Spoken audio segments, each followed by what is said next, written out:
Hello students, today we are discussing about ray diagram of convex mirror. देखिए पिछली video में हमने concave mirror के बारे में टोटली सब कुछ डिस्कस किया था. आज convex mirror. As you know convex mirror is diverging mirror. देखिए अंदर की सरफेस पॉलिश होगी और बल्जिंग सरफेस इज रिफ्लेक्टिंग. देखिए रिफ्लेक्टिंग सरफेस इज बल्जिंग. तो इसके दो रूल्स हैं. Number 1, parallel rays comes to seam focus. देखिए जो पैरेलल रेज आएंगी वो डाइवर्ट होके निकल जाएंगी. ऐसा लगेगा कि फोकस से होकर के आ रही है. इस डायग्राम को गौर से देखिए. थोड़ा सा कॉन्केव मिरर की कंपैरेटिवली इसमें थोड़ा कॉम्प्लिकेशन है because here focus is virtual focus, not real focus. So the rays comes parallel seems to focus. देखो ऐसा लग रहा है कि इस फोकस से आ रही है, डाइवर्ट हो रही है because this mirror is diverging in nature. Diverging in nature. Point 1. Point 2, focus is virtual. Focus is virtual and focal length is positive. focal length positive. देखिए focal length इस तरफ फोकस है, principal focus, main focus, so it is positive. 3 property आप याद रखेंगे कि convex mirror is diverging in nature, focus is virtual and focal length is positive. तो पहली प्रॉपर्टी आपको आ गई कि जो पैरेलल रेज आती हैं वो सीम्स टू फोकस, डाइवर्ट हो जाएंगी, पीछे बढ़ाने पर फोकस से मिलेंगी. सेकंड प्रॉपर्टी, फोकस की ओर जाने वाली रेज पैरेलल लौट जाएगी. देखिए दिस रे इज इंसिडेंट रे, ये फोकस की ओर जा रही है और पैरेलल लौट रही है. दिस इज इंसिडेंट रे, दिस इज रिफ्लेक्टिंग रे. तो this is second property. The रे which comes towards focus bouncing back out parallelly. And third property, देखिए सेंटर ऑफ कर्वेचर की ओर जाने वाली रे एज इट इज लौट जाएगी. देखिए ये सेंटर ऑफ कर्वेचर की ओर रे जा रही है तो यहां से बाउंस बैक हो जाएगी और ऐसा लगेगा ये सेंटर ऑफ कर्वेचर से आ रही है. So this is the third property. Ray goes toward centre of curvature, bounce back as this path, उसी पाथ में नीचे लौट जाएगी. और फोर्थ प्रॉपर्टी, पोल से टकराने वाली रे.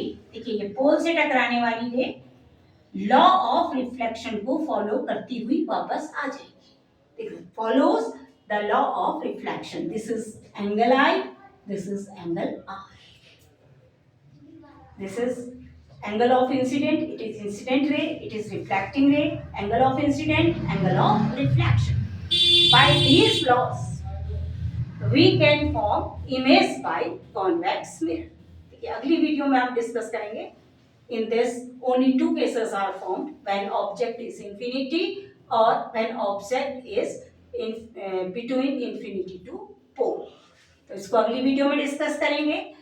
तो अभी हम थोड़ा सा मिरर फॉर्मूला देख लेते हैं और मैग्निफिकेशन के बारे में समझ लेते हैं.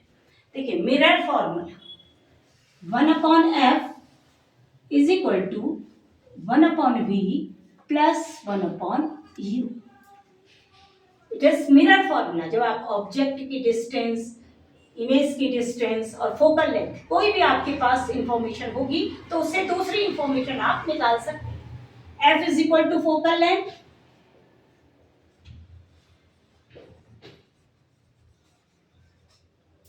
v is distance of image,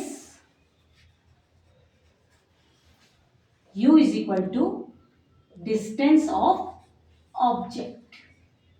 देखिए रे डायग्राम बनाने के बाद हम इमेज बनाएंगे और इस फॉर्मूले से हम फाइंड कर सकते हैं हमारी मिसिंग जो हमारी वैल्यू है उसको हम निकाल सकते हैं. जैसे f दिया है, u दिया है, v निकाल सकते हैं. अगर u निकालना है, f और v दिया है तो निकाल सकते हैं. जो भी मिसिंग हमारे पास ऑब्जर्वेशन है उसको हम निकाल सकते हैं. तो 1/f is equal to 1/v plus 1/u। And other thing magnification. देखो मैग्निफिकेशन मतलब इमेज की का जो कितना मैग्निफिकेशन, बड़ी बनी है, छोटी बनी है, इन्वर्टेड बनी है, इरेक्ट बनी है, ये सब पता करने के लिए मैग्निफिकेशन का फॉर्मूला हम यूज करेंगे। Magnification is equal to magnification of mirror. अगर मिरर का केस लेंगे तो हम करेंगे -v/u और h'/h। h'/h, h is the height of object, h dash is height of image, v is distance of image, u is distance of object. u is always in minus and h is always in plus। देखिए object हमेशा सीधा रखा जाएगा ऊपर और h dash और v आप खुद फॉर्मूले से फिर ऑब्जेक्ट जो भी आएगा उसको ऑब्जर्व करके वैल्यू को पुट करेंगे। तो ये फॉर्मूला है मैग्निफिकेशन के लिए। If image is larger size then magnification is more than 1। If image is same size magnification is 1 and if image is small size magnification is smaller than 1। और अगर magnification minus आता है तो image जो है inverted बनती है और मैग्निफिकेशन अगर पॉजिटिव आता है तो इमेज जो है वो इरेक्ट बनती है। तो ये सब आपको बाद में भी बताया जाएगा, अभी बस आप फॉर्मूला लर्न कीजिए। Magnification m is equal to -v/u in case of mirror. देखिए अगर यही मैग्निफिकेशन हम लेंस की बात करेंगे तो उसमें यहाँ पर साइन प्लस का आ जाएगा। तो आप आज ये दो फॉर्मूले भी you can learn these formulas and by this ray diagrams you can make the image formation by convex mirror. तो अभी इतना तैयार करिए, आज के लिए इतना ही। Okay, thank you, all the best.